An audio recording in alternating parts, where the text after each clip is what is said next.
నేటి దినమున గెస్ట్ స్పీకర్గా ఆహ్వానించబడిన ప్రిదాసులు పాస్టర్ స్టాన్లీ జయరాజ్ గారు మన మధ్య ఉండటం చాలా సంతోషం. మరి ఐడిపిఎల్ నుంచి బాలనగర్ నుండి వారు వచ్చారు.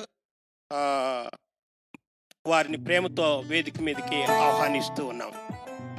ఆయన వస్తూ ఉండగా చప్పట్లతో మనము అభినందించుదాం.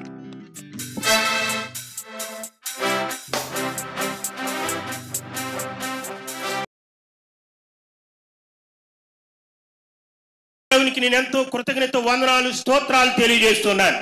నేటి దినమున గెస్ట్ స్పీకర్ ఆహ్వానించబడినటువంటి పాస్టర్ స్టాన్లీ గారిని బట్టి నేను ఎంతో సంతోషిస్తున్నా. వారి దేవుని యొక్క వర్తమానమును అందిస్తూ ఉంటుండగా మనం శ్రద్ధగా ఆలకించి ఆధ్యాత్మికమైన మేళ్లను ఉపకారములను పొందము. వారికి సమయం ఇచ్చుట జరుగుతున్నది.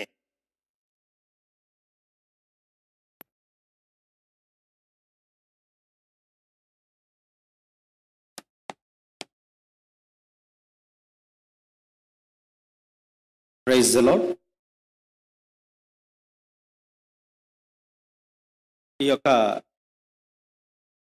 సమయాన్ని ఇచ్చిన మరి తండ్రి అయిన దేవునికి, నజరుడైన యేసుక్రీస్తు పరిశుద్ధ నామముల స్తుతులు చెల్లించుకుంటూ, మరి అదే విధముగా మన యొక్క సంఘ వ్యవస్థాపకులు లేట్ బిషప్ పిఎస్ ఆనంద్ గారిని జ్ఞాపకం చేసుకుంటూ, మరి అదే విధముగా మరి యొక్క అవకాశం ఇచ్చిన మన సంఘ ప్రెసిడెంట్ మరియు చైర్పర్సన్ శ్రీమతి ఈవా ఆనంద్ గారు, మరి అదే విధముగా మరి మన యొక్క సంఘ కాపరి మరి బైబిల్ కళాశాల ప్రిన్సిపల్ రెవరెండ్ డాక్టర్ డి బెంచ్మ్యాన్ అయ్య గారు, మరి అదే విధముగా మన సంఘ సెక్రటరీ బ్రదర్ బ్రి శ్రీనివాస్ గారు, మరి ఈ యొక్క అవకాశం ఇచ్చినందుకు నా హృదయపూర్వకమైన వందనాలు తెలియజేస్తున్నాను. అదే విధముగా మరి దేవుడు ఈ దినాన్ని ఇచ్చినందుకు గాను దేవునికి ఎంతో కోట్లాది కృతజ్ఞతాస్తుతులు చెల్లించుకుంటూ, మీ అందరికీ మరొక పర్యంతరం నా హృదయపూర్వకమైన వందనాలు. వాక్యం వినాలని ఎంతమందికి ఆసక్తి ఉంది? సగమే ఉంది. సగమైందమ్మా? రైట్. ప్రార్థన చేసుకుందాం. అత్యున్నత సింహాసనం మీద ఆసీనుడైన దేవా, రాజాది రాజా, ప్రభులకు ప్రభువా, అద్వితీయ దేవానికి కోట్లాది కృతజ్ఞతాస్తుతులు తండ్రి. ఈ యొక్క ఉదయకాల సమయంలో నీ యొక్క పాదాల చెంత చేరి నిన్ను స్తుతించి ఆరాధించుటకు ఇచ్చిన అవకాశాన్ని బట్టి నీకు కోట్లాది కృతజ్ఞతాస్తుతులు చెల్లిస్తున్నాను. అదే విధముగా నీ యొక్క లేఖనాన్ని ధ్యానించుకుంటుండగా నీ యొక్క పరిశుద్ధాత్మ అగ్ని చేత అభిషేకించి నీ యొక్క నోటి బూరగా నన్ను వాడుకోమని, నీ యొక్క లేఖనములని నా నోట ఉంచి మా అందరితోని మాట్లాడి మరి మాకు నీ యొక్క వాక్యంతో ఉదక స్నానం చేయించమని, సమస్త మహిమ ఘనత ప్రభావములు నీకే ఆరోపణ నజరుడైన యేసుక్రీస్తు పరిశుద్ధ నామమున ప్రార్థన చేసి బ్రతిమలాడి అడిగి వేడుకుంటున్నాం తండ్రి, ఆమేన్. మనం వాక్యాన్ని ధ్యానించుకుందాం. అందరూ కూడా మరి శ్రద్ధగా మరి వినాలని కోరుకుంటూ, మనకి ఎంతమందికి ఆశీర్వాదాలు కావాలని ఆశపడదు? సగమే.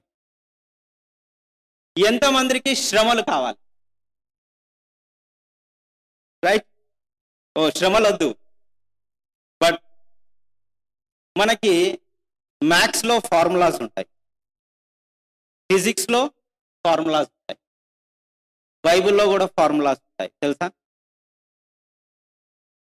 కాకపోతే మనకి బైబిల్లో వచ్చే ఫార్ములాస్కి మనం చదువుకునే ఫార్ములాస్ చాలా భిన్నంగా ఉంటాయి. ఎగ్జాంపుల్ చెప్పాలంటే మ్యాథ్స్లో A+B అంటే ఏమంటారు? A+B అంటే ఈజ్ ఈక్వల్ టు AB, అంతేనా? A+B² అంటే AB² అని చెప్తా ఉంటాం. కానీ బైబిల్లో వచ్చేసరికి కొంచెం భిన్నంగా ఉంటుంది.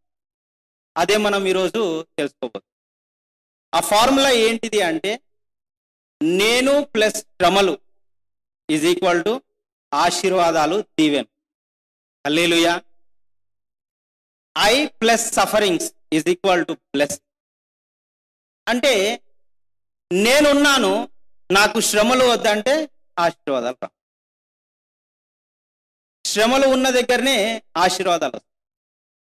మీరు అనొచ్చు, అయ్యగారు మా ఫ్రెండ్ ఉన్నాడు బాగా ఆశీర్వాదాలు ఉన్నాయని. ఒకసారి మీ ఫ్రెండ్ వాళ్ళ తల్లిదండ్రుల దగ్గరికి వెళ్ళి శ్రమలు ఎంత పడ్డారో అడగ.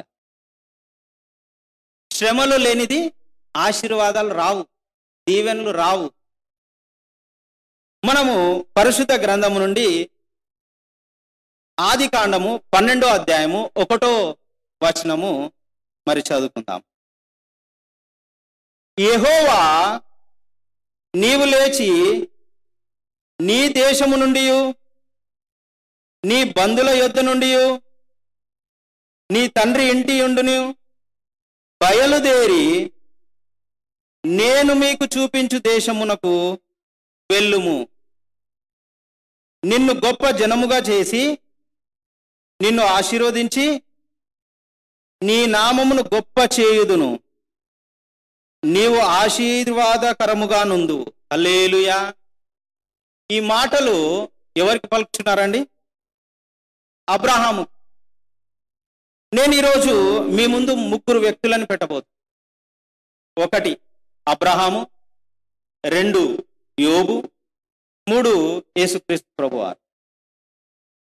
ఈ 3 జీవితంలో ఎన్ని శ్రమలు పడ్డారు, వాళ్ళు ఎలా ఆశీర్వదించబడ్డారు మనకందరికీ తెలిసిన ఇవన్నీ లేఖనాలు, ఇవన్నీ కూడా మనము నిత్యం కూడా ధ్యానించుకుంటేవి. అయినప్పటికీ వాళ్ళు ఎంత శ్రమ పొందినారు అనేది మనకి పైగానే తెలుస్తుంది. నేను ఈరోజు కొంచెం వివరించడానికి ప్రయత్నం చేస్తాను. యెహోవా దేవుడు అబ్రహాముని, అయ్యా నీవు లేచి ఈ దేశము నుండి నీ బంధువుల నుండి మరి అదే విధంగా నీ తండ్రి నుంచి వెళ్ళిపో అన్నాడు. మన తల్లిదండ్రులు నువ్వు నాకు బుద్ధి పండగ ఉన్నావు, నువ్వు వెళ్ళిపో అంటే వెళ్ళిపోతామా? మనం వెళ్ళిపోం. కానీ యెహోవా దేవుడు నువ్వు లేచి ఇక్కడి నుంచి వెళ్ళిపో ఎందుకన్నాడు తెలుసా? అబ్రహాము అనే పేరు పెట్టకముందు ఆయనకి అబ్రామ్, అవునా? అబ్రాము మరి ఆయన ఎవరు అంటే అన్యుడు. ఆయన అన్య దేవతలకు పూజలు చేస్తూ, అదే విధముగా ఆయన అన్యత్వం అంటే హీఈస్ ఎ జెంటైల్, ఆయన అన్యత్వంలోనే ఉన్నాడు. కానీ ఒక రోజు ఆయనకి ఒక ఆలోచన వస్తుంది, అసలుకి ఇన్ని రకాలు దేవుళ్ళు ఉన్నారా, చిన్నది పెద్దది అని చెప్పి ఆయనకి ఒక ఆలోచన వచ్చి, ఒకరోజు ఒక మేడ మీద వాళ్ళ తండ్రి ఆయనకి ఒక పని అప్పగిస్తే ఆ పనిని ఆయన ఏం చేశాడు? నెరవేర్చలే, నష్టం తీసుకొచ్చాడు. ఏంటిదంటే విగ్రహాలన్నింటినీ పగలగొట్టాడు. ఎవరు మాట్లాడట్లేదు, నేను ఏమి అడిగినా చెప్పట్లేదు. ఎవరు నిజమైన దేవుడు అంటే చెప్పట్లేదు, చిన్న దేవుడో పెద్ద దేవుడో అంటే చెప్పట్లేదు అని చెప్పి ఆయన ఒక ఆసక్తి కలిగినప్పుడు యెహోవా దేవుడు ఆయనకు ప్రత్యక్షం అయ్యి నేనే దేవుడు అని చెప్పి ఆయన ఏమంటాడు? నీవు లేచి ఇక్కడి నుంచి వెళ్ళు. ఆయన అడిగింది ఏంటిది? నిజ దేవుడు ఎవరని ఒక ప్రశ్న. కానీ ఆయన ఆసక్తి కొలది దేవుడు ఆయన ఆ స్థలము నుండి విడిచిపెట్టి, నీ తల్లిదండ్రులను విడిచిపెట్టి వెళ్ళిపో అని. ఫస్ట్ ఆయనకు ఒక పజిల్, నేను వెళ్ళిపోతే నాకు భోజనం ఎట్లా, నాకు భార్యని ఎట్లా పోషించుకోవాలి, ఎక్కడికి వెళ్ళాలి అని ఒక ప్రశ్న. రెండోది, తల్లిదండ్రులు పంపిస్తారా అండి?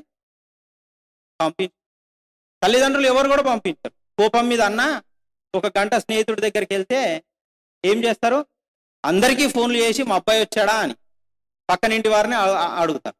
వాళ్ళ తండ్రికి కూడా చెప్పి ఉంటాడు అబ్రహాం, తండ్రి మరి నాకు యెహోవా దేవుడు ప్రత్యక్షమయ్యి ఇక్కడి నుంచి లేచి ఈ స్థలం నుంచి మిమ్మల్ని అందరినీ వదిలిపెట్టి వెళ్ళిపోమన్నాడు అని. కానీ వాళ్ళు తండ్రి ఆపి ఉంటాడు. నీకేదో కళ వచ్చి ఉంటుంది, అది తప్పుడు కళ, అది ఒక పీడ కళ, ఎవరు అనుకున్నావు ఏంటిదో, అదంతా మర్చిపో, మమ్మల్ని వదిలిపెట్టి వెళ్ళిపోతా అంటావు ఏంట్రా, ఎక్కడికి వెళ్ళిపోతావు? ఆపేస్తే ఆయన ఆగలే. లేదు నాకు చెప్పాడు నేను వెళ్ళిపోతానంటే సరే ఇక తప్పని పరిస్థితులలో. అబ్రహాం చాలా గొప్ప వ్యక్తి, వాళ్ళ తల్లిదండ్రులు వ్యాపారం చేస్తూ ఉన్నారు, బాగా ఆస్తిపరులు. అయినప్పటికీ కొడుకు మరి వినట్లేదు మాట అని చెప్పి కొడుకుతో పాటు మొత్తం అందరు కూడా ప్రయాణం. అసలు ఇక్కడ ఎవరు వెళ్ళమని చెప్పాడు? కేవలం అబ్రహామును మాత్రమే. నీ దేశాన్ని వదిలిపెట్టమన్నాడు, తల్లిదండ్రులను వదిలిపెట్టమన్నాడు, మిత్రులని వదిలిపెట్టమని చెప్తే వీళ్ళందరూ కూడా ఏం చేశారు? నువ్వు ఎక్కడికి వెళ్తే మేము కూడా అక్కడికే.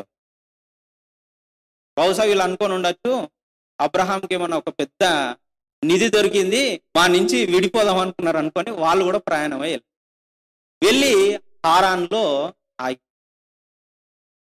ఆయన ప్రయాణం చేసినప్పుడు ఆయన వయసు 70 సంవత్సరాలండి. ఆయన ఊరు నుంచి బయలుదేరినప్పుడు అబ్రహాం యొక్క వయసు 70 సంవత్సరాలు. హారాన్కి వెళ్ళి అక్కడ ఆగిపోయారు. హారాన్లో తండ్రి అని ఉంటాడు, ఏమనంటే, అరే నీకు దేవుడు చూపించిన స్థలము ఇదేనేమో, దేవుడు చూపించిన స్థలం. అక్కడే ఆగిపోయాడు. 5 సంవత్సరాలు అక్కడే ఉన్నాడు. 5 సంవత్సరాల్లో ఈయన కదలడానికి ఎక్కడికి లేడు.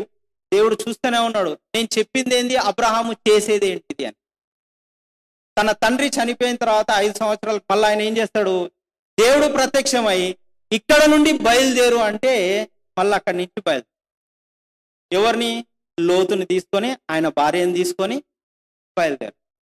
బయలుదేరేటప్పుడు ఆయన ఏమన్నా మంచి, ఆయన దగ్గర ఏమన్నా బుగాటి బైక్ ఉండేనా, కారు ఉండేనా, ఏం లేవు. కాలినడకన నడవాలి. ఎంత దూరం ప్రయాణించాలో తెలియదు, ఎక్కడికి వెళ్ళాలో తెలియదు. బయలుదేరనగానే ఆయన మళ్ళీ లేచి బయలుదేరి వెళ్తూనే ఉన్నాడు.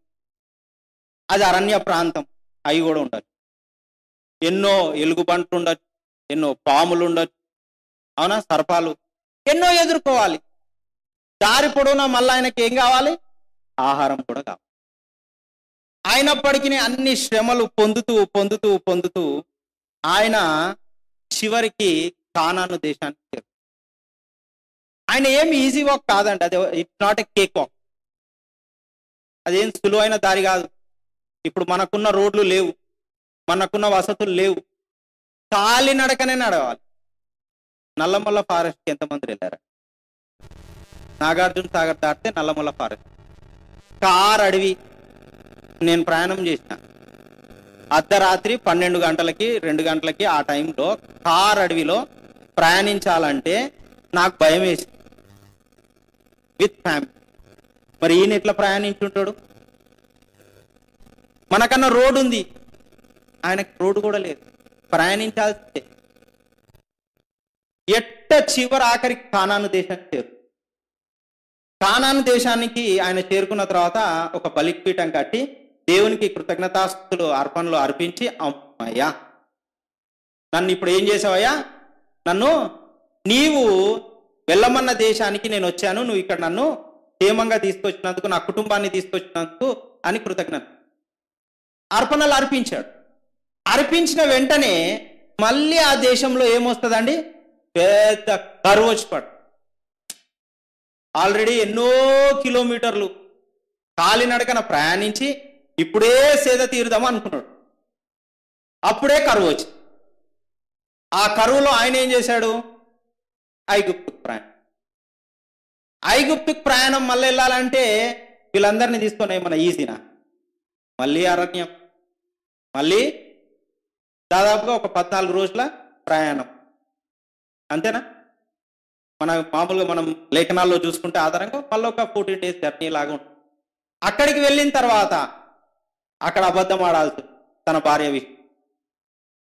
మళ్ళీ అక్కడ నుండి, అయ్యా నువ్వు అబద్ధం ఆడను, మా మీదికి ఉగ్రత వస్తుంది నీ దేవుంది, నువ్వు ఇక్కడి నుంచి వెళ్ళిపో అని మళ్ళా తరిమేసినారు.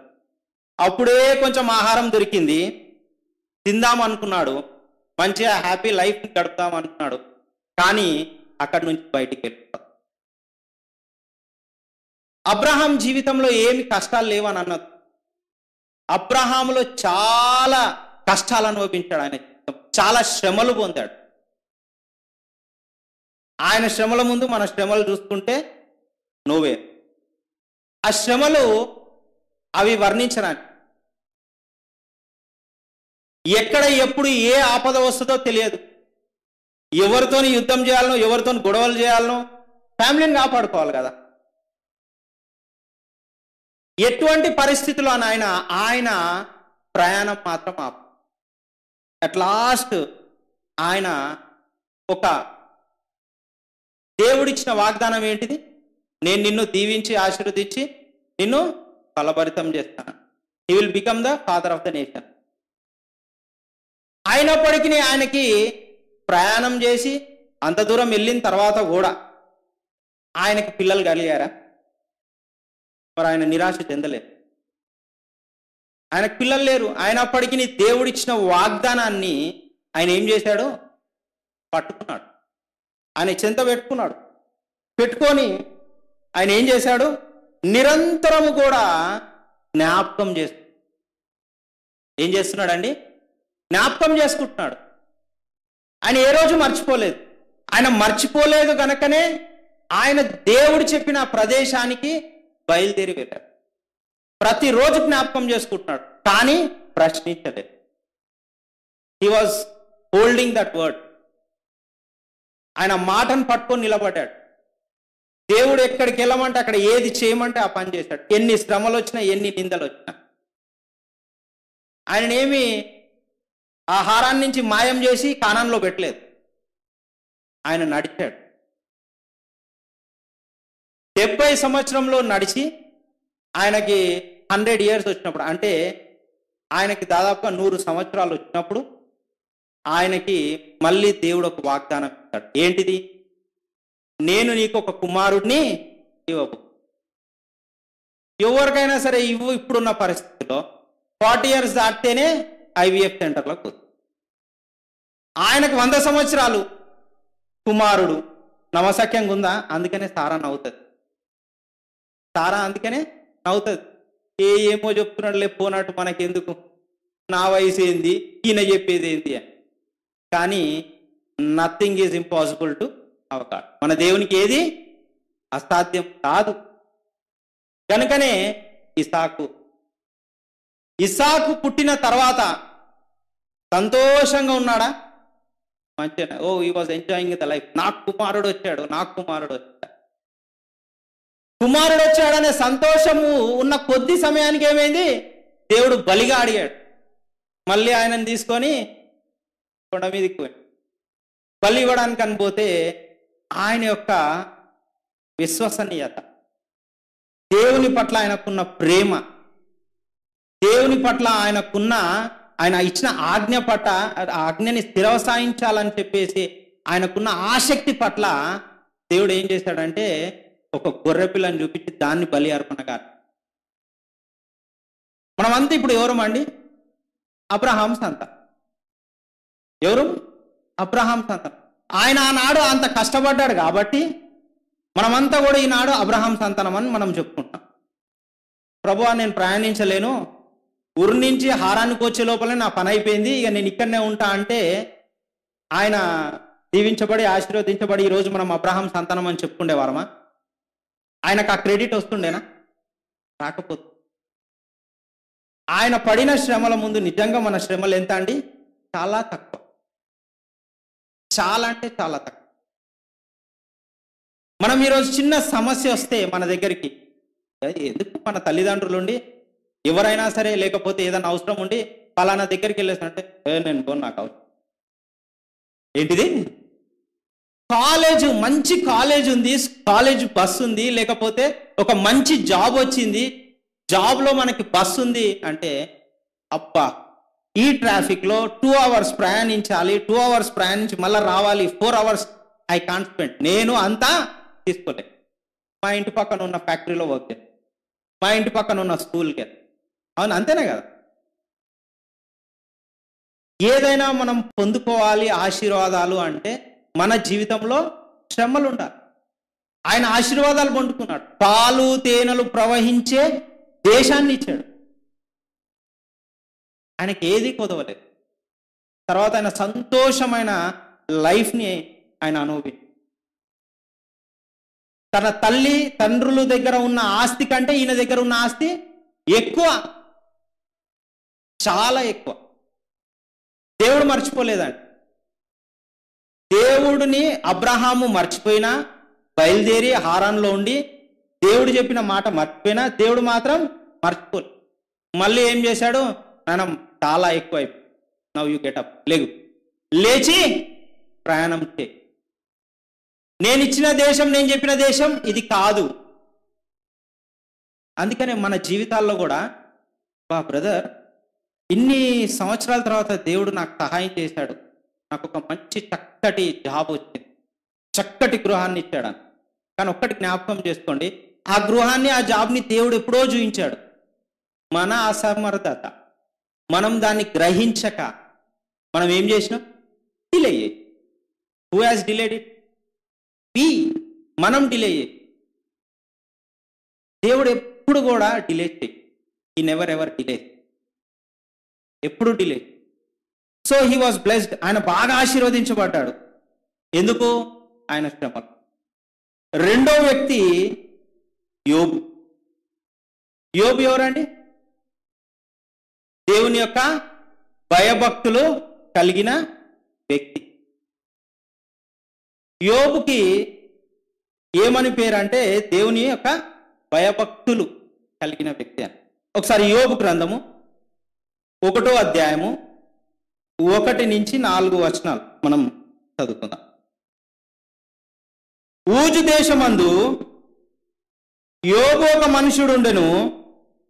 అతడు యథార్థవంతుడు, న్యాయవంతుడనై దేవుని యందు భయభక్తులు కలిగి చెడుతనమును విసర్జించిన వాడు. చాలండి. ఏంటిదంట అండి? ఆయనకి యథార్థవంతుడు, న్యాయవంతుడు, దేవుని యొక్క భయభక్తులు కలిగి చెడుతనాన్ని విసర్జించేవాడ.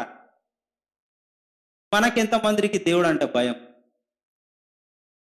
భయం సరా? దేవుడు అంటే భయం ఎంతమందికి? చర్చ్కి ఏ టైంకి వచ్చారు? 10 o'clock ఎంతమంది వచ్చారు? దేవుని భయభక్తులు కలిగిన యోబు చెడుతనాన్ని విసర్జించి యథార్థవంతుడు అంట. ఏంటిది? యథార్థవంతుడు, న్యాయవంతుడు. ఆయన చేసే ప్రతి ఒక్క పనిలో న్యాయం. మనం చేసే పని హౌ ఆర్, మనం ఎలా ఉన్నాం? ఈ యోబు యథార్థవంతుడు, న్యాయవంతుడు, దేవుని భయభక్తులు కలిగిన వ్యక్తి. మరి అదే విధముగా 2వ వచనం నుంచి మనం చూస్తాం. అతనికి 7 కుమారులను 3 కుమార్తెలు కలిగిరి. అతనికి 7,000 గొర్రెలను, 3,000 ఒంటెలను, 500 జత ఎడ్లు, 500 ఆడగాడిదలను కలిగి బహుమంది పనివారును అతనికి ఆస్తి ఉండెను. కనుక తూర్పు దిక్కు జనులందరిలో అతడే గొప్పవాడ ఉండును. ఎవరండి? Who is the richest person in that east region? అంటే ఆ తూర్పు ప్రాంతంలో ఆయన కంటే గొప్పవారు ఎవరు లేరు. ఆయనకు అంత ఆస్తి. దేవుడు ఆ విధంగా ఆయనను దీవించాడు. ఎందుకు అంటే ఆయన న్యాయవంతుడు, యథార్థవంతుడు, దేవుని భయభక్తులు కలిగి. ఆ విధంగా దేవుడు ఆయనను దీవించి ఆశీర్వదించాడు. కానీ ఒకానొక రోజు ఆయనకి శ్రమ వస్తుంది. శ్రమ అంటే ఎట్లాంటిది? మనకొచ్చే శ్రమలు కాదు. 6 నెలలకు ఒకసారి, సంవత్సరానికి ఒక శ్రమకే నిలబడు. అబ్బా ఇది ఎందుకు వచ్చింది, నాకే రావాలా అని మనం అనుకుంటాం. పాపం ఆయనకి ఏంటిది? ఒకసారి 13వ వచనం చదువుదాం. 13వ వచనం. ఒక దినమున యోబు కుమారులను కుమార్తెలను తన ఇంట ఉన్న భోజనం చేయుచు ద్రాక్షరసము పానము చేయుచుండగా ఒక దూత అతని యొద్దకు వచ్చి, ఎద్దులు నాగలి దున్నుచు గాడిదలు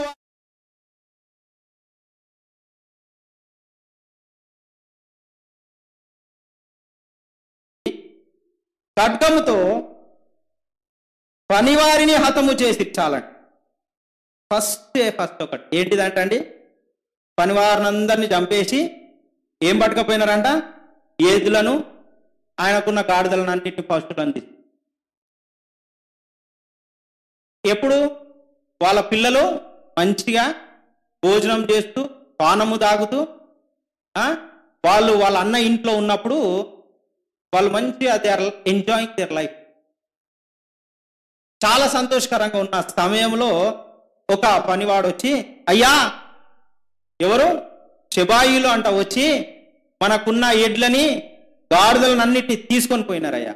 అదే విధంగా తీసుకుపోవడమే కాదు, పనివారినందరినీ కూడా హతం చేశారు.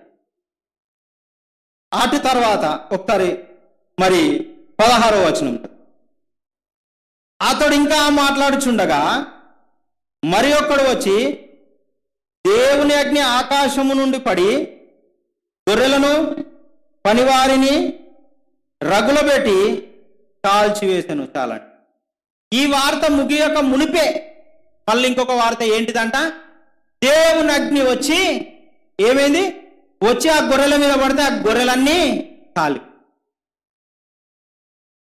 మళ్ళీ ఇంకొక దెబ్బ 17వ వచనం, అతను ఇంకా మాట్లాడుచుండగా మరి ఒక్కడు వచ్చి కల్దీయులు 3 సమూహములుగా వచ్చి ఒంటెల మీద పడి వాటిని కొనిపోయి ఖడ్గము చేత పని. ఇక్కడ 3వ వార్త ఏంటిది, ఎవరంటే కల్దీయులు వచ్చి అయ్యా పనివారిని అందరినీ చంపడమే కాక ఒంటెల్ని తీసుకుని. సరే, ఇది కూడా బాగానే ఉంది. 18వ అటు మాట్లాడుచుండగా వేరొకడు వచ్చి నీ కుమారులను నీ కుమార్తెలను తమ అన్న ఇంట భోజనము చేయుచు ద్రాక్షారసము పానము చేయుచుండగా గొప్ప సుడిగాలి అరణ్య మార్గమున వచ్చి ఆ ఇంటి నల్లి మూలలను కొట్టగా అది యవ్వనముల మీద పడినందున వారు. 4వ వార్త ఏంటంటే సుడిగాలి వచ్చింది, పిల్లలందరి మీద ఆ రూఫ్ పడిపోయి దెబ్బ మీద దెబ్బ, దెబ్బ మీద దెబ్బ. మనకే ఒక బైక్ ఉండి పోయేటప్పుడు మంచిగా పని మీద అర్జెంటుగా టైర్ పంచర్ అయితే, ఏం ప్రభు నా టైర్ పంచర్ చేసినావు అన్నాడు, అడుగుతామా? ఒక చిన్న టైర్ పక్కనే పంచర్ షాప్ ఉంటుంది, పంచర్ చేసుకోవడానికి మనకి ఆలోచన కూడా రాకుండా ఫస్ట్ దేవుని ఏమంటావు, ఏంది ప్రభు నా టైర్ పంచర్ అయింది, నేను ఎప్పుడు పోవాలా నా పని. ఇక్కడ దెబ్బ మీద దెబ్బ, వార్త మీద వార్త, వార్త మీద వార్త. ఆయన ఏమనుకున్నాడంటే ఆస్తే కదా పోయిందిలే అనుకున్నాడు, కానీ పిల్లలు చనిపోయినారని చెప్పిన తర్వాత 20వ వచనం, అప్పుడు యోబు లేచి తన పై వస్త్రములు చింపుకొని తల వెంట్రుకలను గొరిగించుకొని నేల మీద సాష్టాంగపడి నమస్కారము చేసి ఇట్లనెను, నేను నా తల్లి గర్భము నుండి దిగంబరిగానే వచ్చి తిని దిగంబరిగానే అక్కడికి తిరిగి వెళ్ళదను. యెహోవా ఇచ్చును, యెహోవానే తీసుకొనును, యెహోవా నామముకు స్తుతి కలుగును గాక. హల్లెలూయా. ఏంటంటే అండి, ఆయన వస్త్రం చింపుకొని దేవుణ్ణి ప్రశ్నించలే, ఆయన గుండు కొట్టించుకొని దేవుణ్ణి ఏం దూషించలే, సాష్టాంగ నమస్కారం చేసి నేను తల్లి గర్భంలో నుంచి దిగంబరిగానే వచ్చిన, ఈ లోకాన్ని నేను విడిచిపోయేటప్పుడు దిగంబరిగానే వెళ్ళిపోతాను, దేవుడే ఇచ్చిండు దేవుడే తీసుకున్నాడు గనుక ఆయనకే స్తుతి కలుగును గాక. టైర్ పంచర్ అయితే ఇంటికి ఫోన్ చేసి, ఏం దేవుడో ఏమో ఏం ప్రార్థన చేసినావు పొద్దున, నా టైర్ పంచర్ అయింది, నేను చెప్పినా నాకు ప్రార్థన అంటే సెట్ కాదు, నాకు ప్రార్థన చేసి పంపియకు అని. నేను నా దారిన నేను పోతా, నువ్వు వినవు. ఇప్పుడు నేనేం చేయాలా, పంచర్ షాప్ని ఎత్తుకాలి. అక్కడ ఏం ప్రమాదం ఉందో మనం ఒక్కసారి ఆలోచించి, ప్రభువా మరి నీ చిత్తంలో ఇలా ఉంది, జరిగిందేమో, నాకు పంచర్ షాప్ దగ్గరలో చూపించు అని ప్రార్థన చేస్తున్న సందర్భాలే ఉన్నాయా? మనం ప్రతిదీ ఆయనకున్న ఆస్తి పోవడమే గాక ఆయనకున్న పిల్లలు చనిపోతే కూడా, దేవా నువ్వే ఇచ్చావు గనక, నీవే తీసుకున్నావు గనక నీకే మహిమ, నీకే స్తుతి అంటే. అటు తర్వాత ఇదే అయిపోయింది.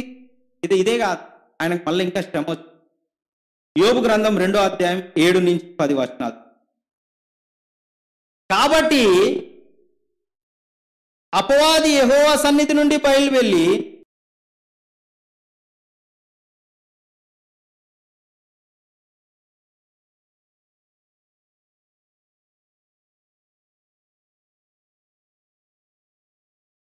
అరికాల నుండి నడినెత్తి వారికి, అంటే ఏంటి, చర్మం మీదనే కాదు, మన నెత్తి మీద కూడా కురుపులు వచ్చినాయి.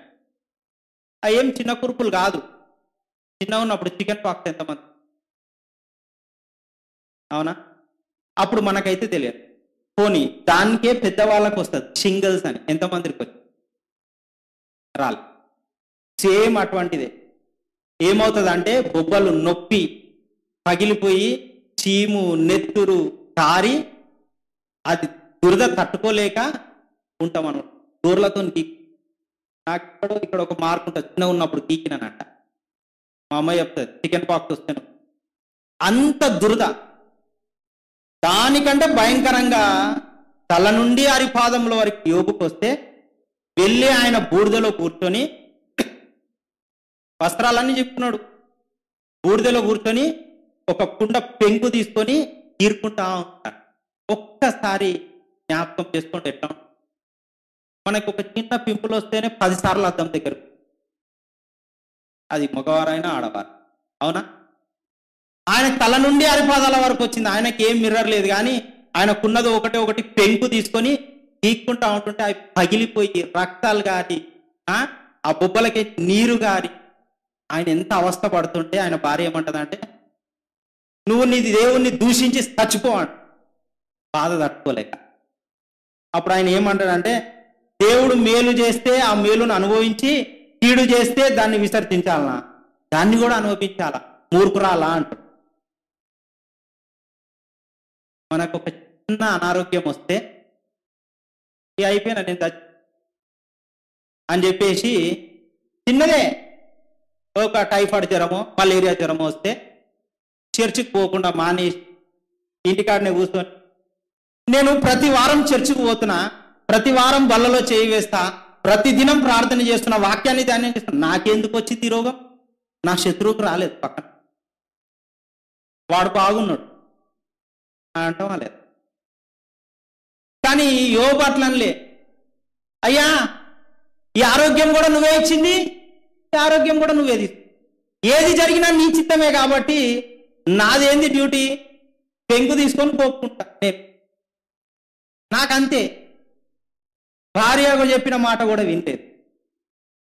ఆమె ఎంత తెలివి మాత్రాలు, ఆమె ఎంత భక్తి, దేవుణ్ణే దూషించాడు. మరి దేవుడు మంచిగా గొర్రెల్ని ఇచ్చినప్పుడు, ఎట్లని ఇచ్చినప్పుడు వాటన్నిటి సంపద అంతా అనుభవించి, అవునా? ఆయన యోబు ఏం చిన్నగా శ్రమలు లేవంట ఆయనకు కూడా. దెబ్బ మీద దెబ్బ మీద మనకే చూసుకుందాం. ఎవరో మనకు తెలిసిన వాళ్ళు లేకపోతే మన ఇంట్లో ఎవరో చనిపోయారు, వెంటనే ఒక వార్త వచ్చింది, ఏమని, అయ్యో మీ పిల్లోనికి యాక్సిడెంట్ అయింది. మళ్ళీ వెంటనే ఇంకోటి వార్త వస్తుంది, నీ బిజినెస్ లో నీ కారో నీ బండో ఏదో పోతుంది, యాక్సిడెంట్ అయింది అన్నావు అనుకో, ఈ దేవుడు వద్దు ఏమవుతురా నాయన, ఏంటిది, ఏంది కష్టాలన్నీ లోకంలో ఉండేటని నాకే వస్తాయా అని మనం ప్రశ్న. కానీ యోబు అన్ని పోయిన ఆఖరికి ఆరోగ్యం క్షీణించిన, ప్రభువా నీకే. ఆఖరికి యోబు యొక్క స్నేహితులు వచ్చి, అరే నువ్వు ఎంతటి పాపం చేసి ఉంటే, నువ్వు ఎంతటి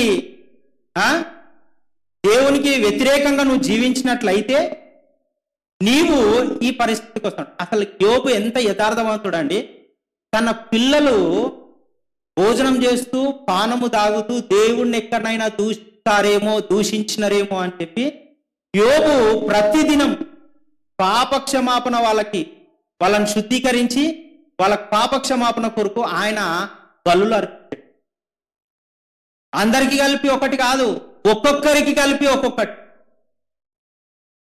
అటువంటి యథార్థవంతుడి దగ్గరికి వీళ్ళు వచ్చి స్నేహితులు, రే దుర్మార్గుడా, నువ్వు ఎంత పెద్ద పాపం చేసినావో, నీకు దేవుడు ఈ శిక్ష విధించాడు, దేవుడు నీకు ఇన్ని శిక్షలు విధించాడు. అసలు నువ్వు ఫస్ట్ పశ్చాత్తాపపడాడు. ఏమంటాడు? పశ్చాత్తాపపడు. దేవుణ్ణి అడిగి ఏమైనా ప్రాణం తీసుకోమని చెప్పి అడుగు అన్నాడు. అటువంటి ఒక్క మాట మాట్లాడలేదు. వాళ్ళ ఫ్రెండ్స్ అయితే ఎంతో, వాళ్ళ స్నేహితులు ఎంతగానో ఆయనని ద్వేషిస్తూ దూషిస్తూ మనం లేఖనాలు చూస్తాం.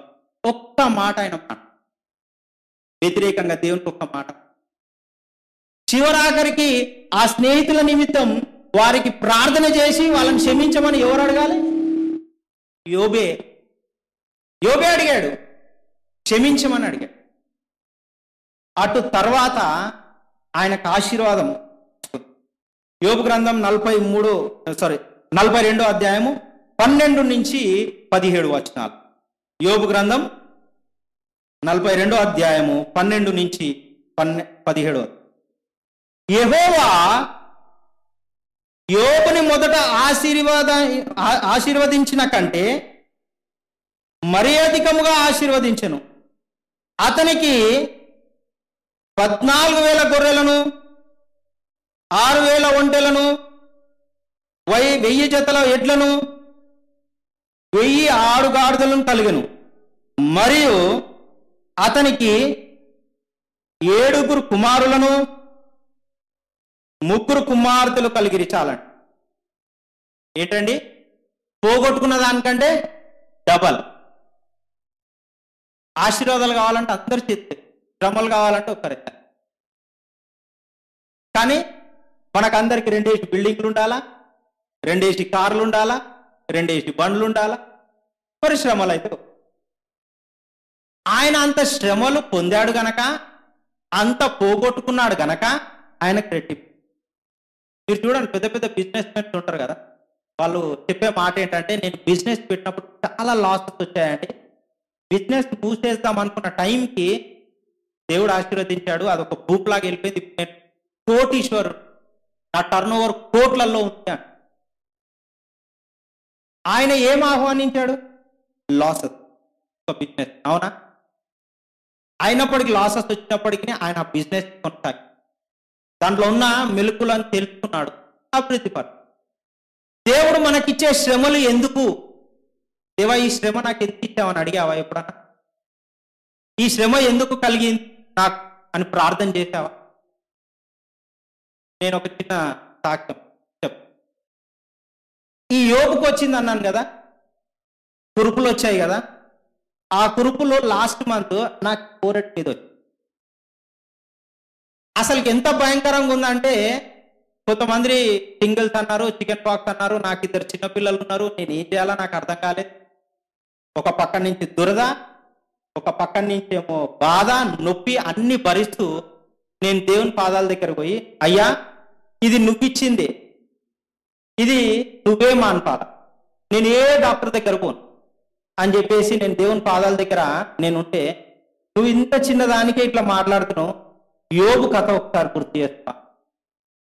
నేనేమనలే, ప్రభువా నువ్వే ముట్టిస్తా, దీనివల్ల నేనేం నేర్చుకోవాలో నాకు తెలియదన్న. అప్పుడు దేవుడు ఏమని చెప్పాడంటే, ఈరోజు డేట్ అయితే 18, ఈ 18వ తారీఖు నువ్వు ఈ మందిరానికి వెళ్తావు కాబట్టి దీని మీద నువ్వు వాక్యం ప్రిపేర్. హల్లెలూయా. ఏమన్నాడు? దీని మీద వాక్యం ప్రిపేర్ గా. దేవుడు ఏది శ్రమ ఉట్టిగా పెట్టాడు.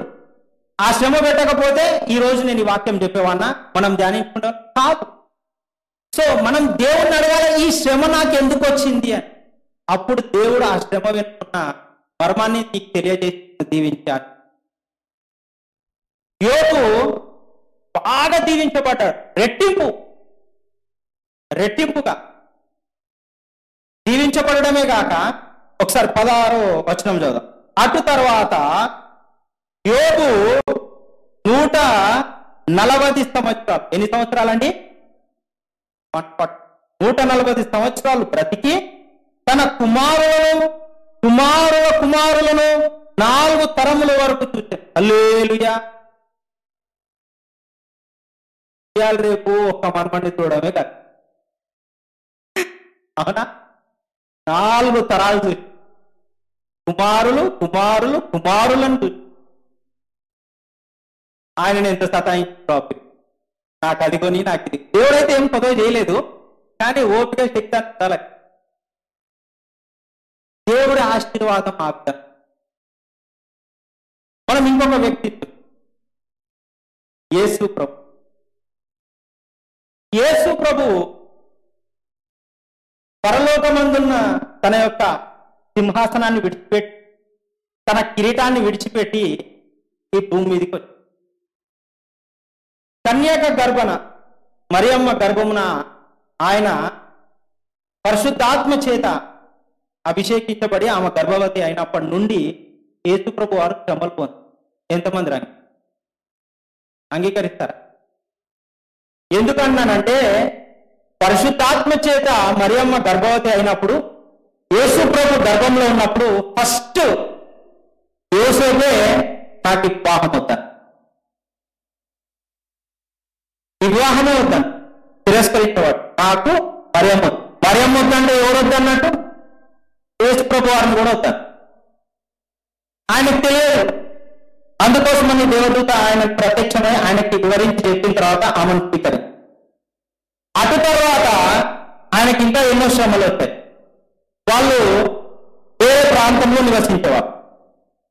వేరే ప్రాంతంలో నివసించినప్పుడు ఇజ్రాయేల్ బెత్లెహేం ప్రాంతం వాళ్ళది. అక్కడ సెన్సస్ అంటే జనాభా లెక్కలు తీసుకున్నప్పుడు అక్కడికి వాళ్ళు వచ్చినప్పుడు ఆమె నిండు గర్భం దాల్చి ఉన్న ఆమెకి నొప్పులు వచ్చినప్పుడు ప్రతి ఒక్క తలుపు తడితే తలుపు తెరిచిన వాళ్ళు ఎవరంటారు? ఎవరులేదు. మా దగ్గర స్థలం లేదు, మా దగ్గర స్థలం. There is no place for Jesus Christ. Yesu ప్రభు ఈ లోకానికి రావడానికి ఆయనకు స్థలమే లేదు. సర్వ సృష్టికర్త. అవునా? ఈ సృష్టిని సృష్టించింది ఆయననే కదా. ఆయన మానవుడు ఈ భూమి మీదకి రావాలంటే దెర్ ఈస్ నో ప్లేస్.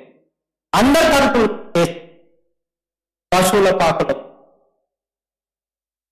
పశువుల పాకలో పుట్టిన తర్వాత మళ్ళా అక్కడ ఒక శ్రమ. ఏంటిది?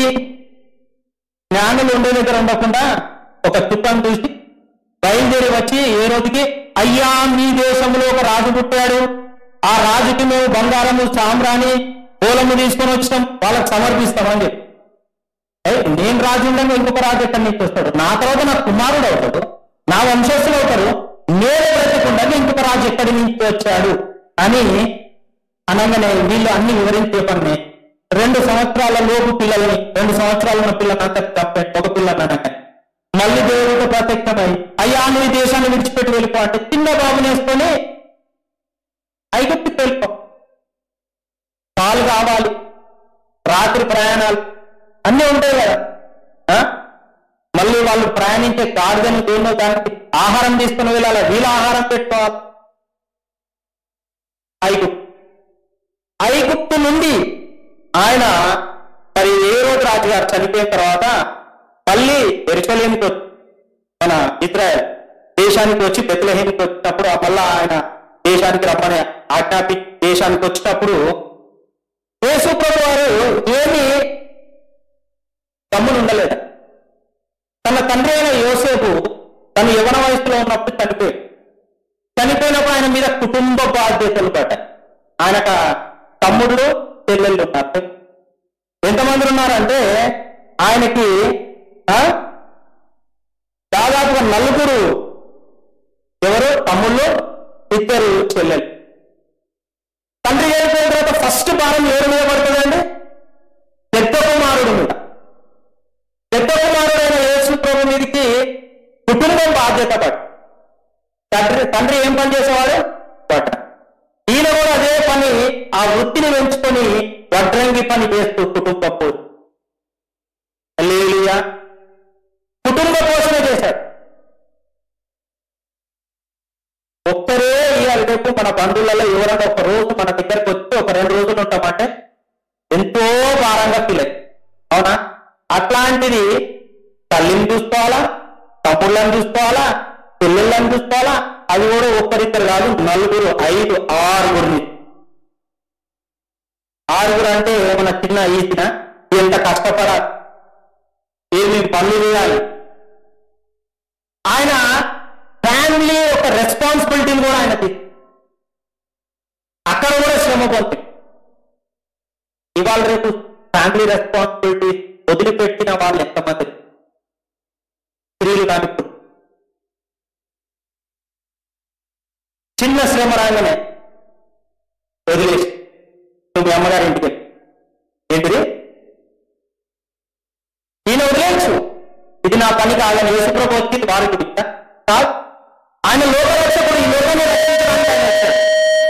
కానీ ఆయన మాట అనలే, నేను ఈ లోకానికి మానవుడిగా వచ్చాను, నా తల్లి నా తండ్రి ఈ యొక్క భూమి మీద ఎవరు అంటే యోసేపు మరి మరియమ్మ నా తమ్ముళ్ళు నా చెల్లెళ్ళని వాళ్ళని పోషించారు.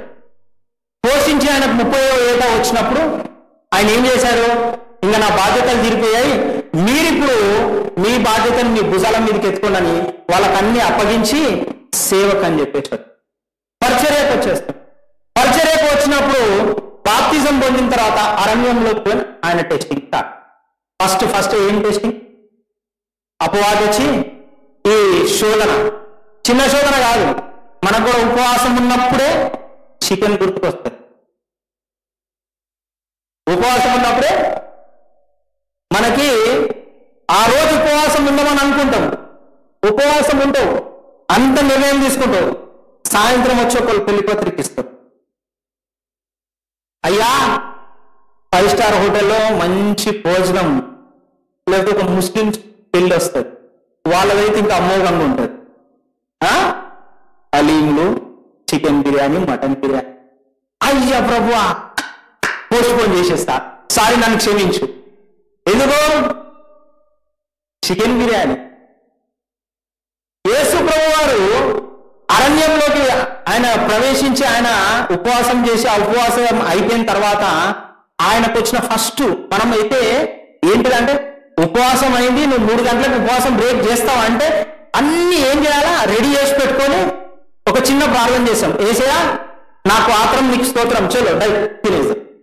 ఏంటిది? చిన్న ప్రార్థన. ఏసయ్యా నాకు ఆత్రము నీకు స్తోత్రం, పెద్ద ప్రార్థన. ఉపవాసం దేనికి చేసినావు? దానికి కూడా ఏం లేదు, ఉపవాసం ఉన్నా అంతే. ఆకలికి అంత మనిషి తట్టుకోలేడండి. 40 దినములు 40 రాత్రులు పచ్చి మంచినీళ్ళు కూడా యేసు ప్రభు ముట్టుకోలే. అక్కడ అపవాది వచ్చి రాళ్ళను మంచిగా గుండ్రటి రాళ్ళని చూపించి, ఆ రాళ్ళు ఎట్లుంటాయి తెలుసా? యెరూషలేములో రొట్టెలు ఉంటాయి, సేమ్ అవే కలర్ అవే షేప్ లో ఉంటాయి. వాటిని చూపించి వీటిని రొట్టెని చేసుకొని తిన. రెండవది టెస్టింగ్ ఏంటిది? నీవు ఇక్కడ ఒక హైయెస్ట్ ప్లేస్ అంటే ఒక ఎత్తైన ప్రదేశం తీసుకెళ్ళి ఇక్కడ నుంచి నువ్వు దుంతే దేవుడు నిన్ను ఆ దూతలను ఆజ్ఞాపిస్తాడు, కాబట్టి నువ్వు నీ యొక్క దేవుని పరీక్షించంటే అది కూడా దేవుడు ఒప్పుకోడు, యేసుప్రభు ఒప్పుకోడు. తర్వాత నన్ను సాగిల పడని అడుగుతాడు, నీకేమిస్తా? ఈ మొత్తం ప్రపంచాన్నే నీకు ఇస్తా. ఏమిస్తాడంటే ఆస్తిగా. ఆయన సృష్టించింది ఆయనకే ఇస్తాడు. మనం అంటాం కదా, ఓ నువ్వు నాకు ఇది ఇచ్చినావు అనుకో, నేను నీకు అది ఇస్తా అంటే, అరే అది ఇచ్చింది నేనే, ఇది ఇచ్చింది నేనే, నాది నువ్వే నాకు ఏమి ఇస్తావు అంటావు. అనవు లేదా? అంటే కదా చిన్నపిల్లలు, డాడీ నువ్వు నాకు చెప్పింది చేస్తే నేను బిస్కెట్ ఇస్తాను. ఆ బిస్కెట్ ఎవరు కొనిచ్చిండ్రు? డాడీ కొనిచ్చి. సర్వ సృష్టికర్తకి అంతా నువ్వు నన్ను సాగిలపడంటే ఆయన ఏమంటాడు? సాతానా నా నుంచి వెళ్ళిపో. యోగు తర్వాత ఎక్కువ కష్టాలు అనుభవించింది యేసు ప్రభువు. అక్కడ నుండి ఆయన వెళ్ళిపోయాడు. అపవాది వెళ్ళిపోయిన తర్వాత ఆయన పరిచర్య స్టార్ట్ అయినప్పుడు అప్పుడు ఆయన ఏమంటాడు తెలుసా? మార్క్స్ వార్త 8వ అధ్యాయం 31వ. మార్క్స్ వార్త 8వ అధ్యాయం 31వ వచనం. మరియు మనుష్య కుమారుడు అనేక హింసలు పొంది పెద్దల చేతను ప్రధాన యాజకుల చేతను శాస్త్రుల చేతను ఉపేక్షింపబడి చంపబడి 3 దినములైన తరువాత లేచుట అగత్యం. ఏంటిదండి? ఏం చేయాలంట? మనుష్య కుమారుడు హింసలు పొందాలంట. ఏం పొందాలా? హింసలు. ఎవరి చేత? ప్రధాన యాజకుల చేత, శాస్త్రుల చేత హింస పొందాల.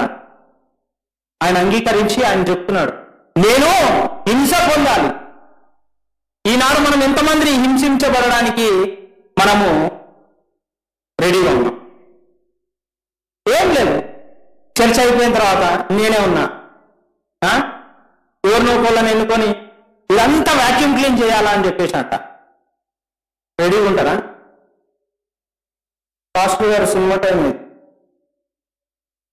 ఏంటిది ఉండము, రెడీగా హింస పొందనీకి ఉండము. ఎందుకు? చెమట కారుతుంది, కొత్త బట్టలు నలిగిపోతాయి, ఖరాబ్ అయిపోతుంది, దుమ్ము అంటుతుంది. అవునా? చాలా మంది ఉన్నారంటే అట్లా ఆలోచిస్తారు. మీరు కాదు, మీరు అన్నిటికీ రెడీ. హల్లెలూయా. ఆయన హింస పొందాలని చెప్తున్నాడు. యేసు ప్రభు వారు హింస పొందాలని ఆయన చెప్తే నేను హింస పొందాలి. మనం ఎంతమంది అంటున్నాం ఈరోజు? నేను హింస పొందాలి, నేను హింస పొందాలి, నేను శ్రమలు పడాలి అని ఎంతమంది రా?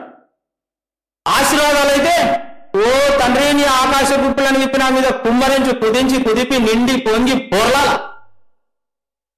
హల్లెలూయా. ఏం చేయాలా? శ్రమలు కానీ వద్దు, ఆకాశ గుప్పులను విప్పి నా మీద నా కుటుంబం మీద కుమ్మరిస్తే కుదించి కుదిపి నిండి పొంగి పొర్లుతా ఉంటాయంట. కానీ పొర్లుతా ఉంటే పాపం ఎవరికన్నా ఇస్తావా అంటే అది చేయం. హింస పొందారు. యేసు ప్రభు వారి పరిచయం కూడా ఏం ఈజీగా లేదా? యోహాను సువార్త 8వ అధ్యాయం 59వ వచనం, అంటే సమయం కొద్దిగానే ఉంది, నేను క్లుప్తంగా వివరిస్తాను. అక్కడ ఏమని ఉంటుంది అంటే యేసు ప్రభుని రాళ్లతోని కొట్టాలని చెప్పి చూస్తారు. యేసు ప్రభుని రాళ్లతో కొట్టాలని చెప్పి చూస్తారు. అక్కడి నుంచి యేసు ప్రభు వారు తప్పించుకుంటారు.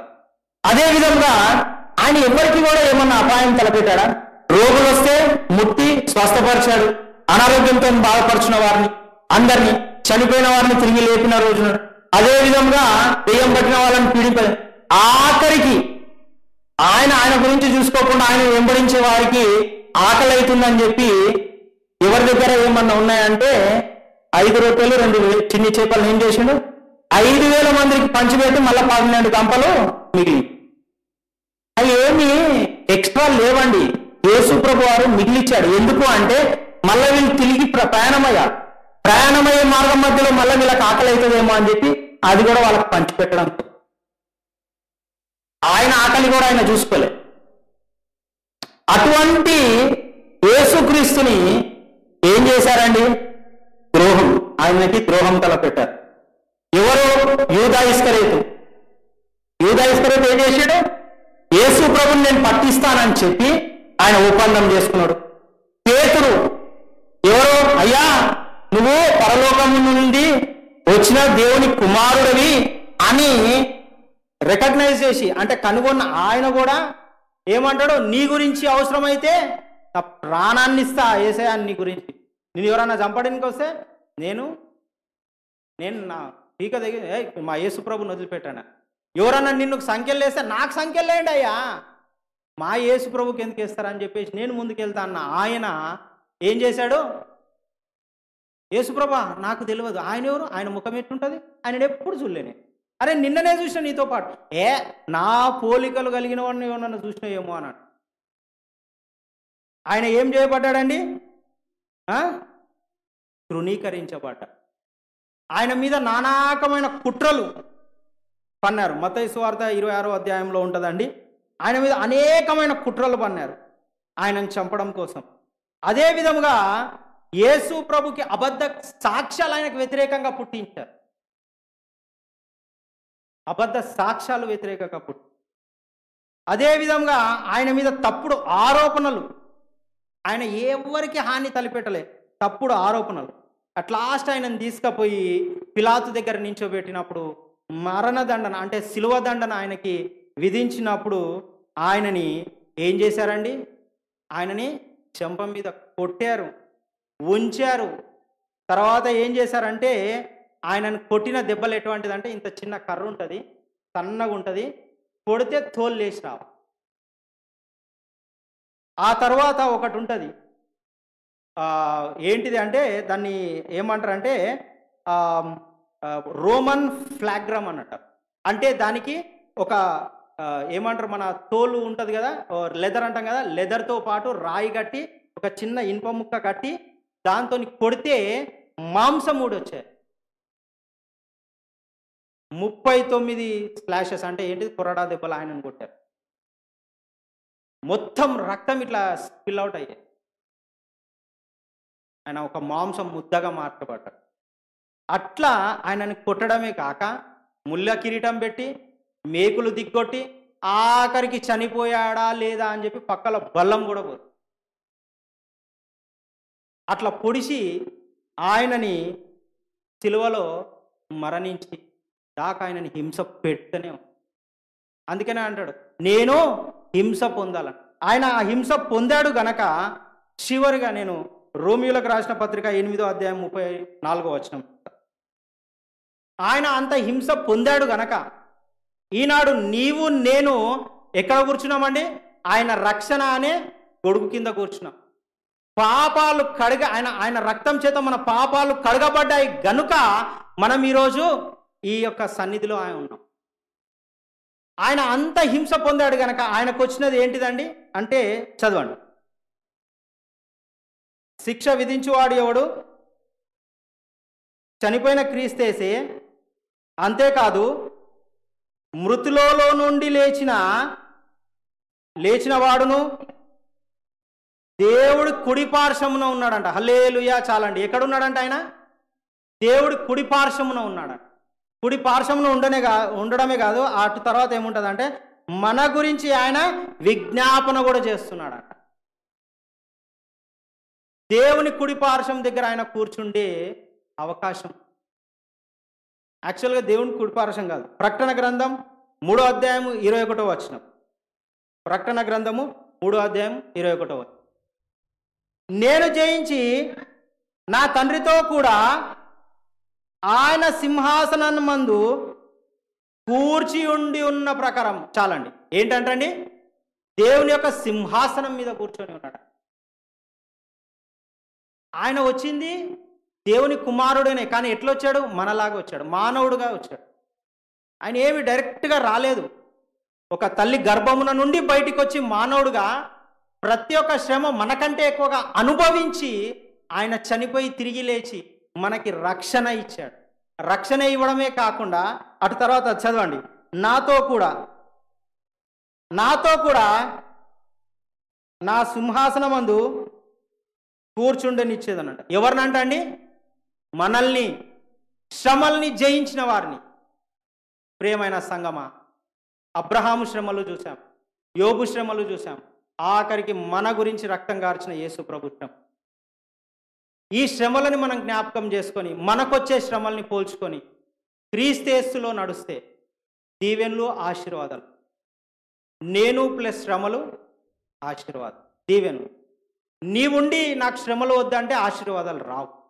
వీళ్ళందరూ కూడా హింస పొందినారు, వీరు దీవించబడ్డారు, ఆశీర్వదించబడ్డారు. అవే దీవెనలు, అవే ఆశీర్వాదాలు మనకి కావాలంటే మనం కూడా ఏం పొందాలి? శ్రమలు పొందాలి. శ్రమ లేనిదే ఆశీర్వాదం. కాబట్టి దేవుడు ఈ వాక్యాన్ని దీవించి ఆశీర్వదించి మన శ్రమలంతట్లో దేవుడు తోడునిడగా ఉండి మనకి జయం ఇచ్చి దీవించి ఆశీర్వదించును గాక. ఆశీర్వదించాలి అంటే పరీక్ష కొరకైన కొన్ని శ్రమలు మనకు వస్తాయని, ఆ శ్రమలను ఓర్చుకుని సహించే జ్ఞానం దేవా నాకు మాకు దయచేయండి. ప్రార్థన చేసుకుందాం. యోబు భక్తుడు అలా సహించబట్టి గొప్పగా ఆశ్రయించబడ్డాడని, అబ్రహాము అలాగా సహించబట్టి ఓర్చుకోబట్టి గొప్పగా ఆశీర్వాదాలు పొందాడని, యేసుక్రీస్తు ప్రభువారైతే పరలోక రాజ్యమునందు సింహాసనాసుండై తండ్రి కుడి పార్శ్వన ఉండగలిగాడని, అత్యున్నతమైన స్థానములో దైవ స్థానములు దేవుడై ఉండి కూడా సంపూర్ణ మానవుడికి వచ్చి మరలా దేవుడుగా ఆయన నుండి మనల్ని అక్కడ తీసుకెళ్తాడు శ్రమలు సహించిన వారి విషయంలో. దేవా, ఆ ఓర్పు నాయన సహనం దయచేవి. ఈ ముగ్గురు వ్యక్తులు మాదిరికరంగా మా ముందు ఉంచారు. మాకు చిన్న శ్రమ రాగానే మేము తట్టుకోలేకపోతున్నాం, ఓర్చుకోలేకపోతున్నాం. నాయన, ప్రార్థనలో గడపగలిగే ఆ శక్తి, ఆ శ్రమలు కొట్టివేయబడి వరకు, లేక మమ్మల్ని ఆశీర్వదించే వరకు మాకు దయచేయండి ఆయన. అని ప్రార్థన చేసుకుందాం. ఇంత చక్కటి వర్తమానం అందించిన ప్రియదాసులకి సంఘమందరి పక్షంగా హృదయపూర్వక వందనాలు తెలియజేస్తున్నాను. దేవుడు అందించిన వర్తమానం మనందరి హృదయంలో ఫలించును గాక.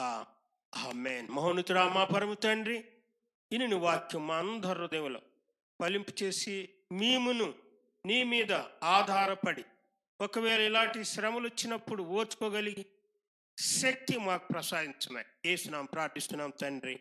ఆమేన్.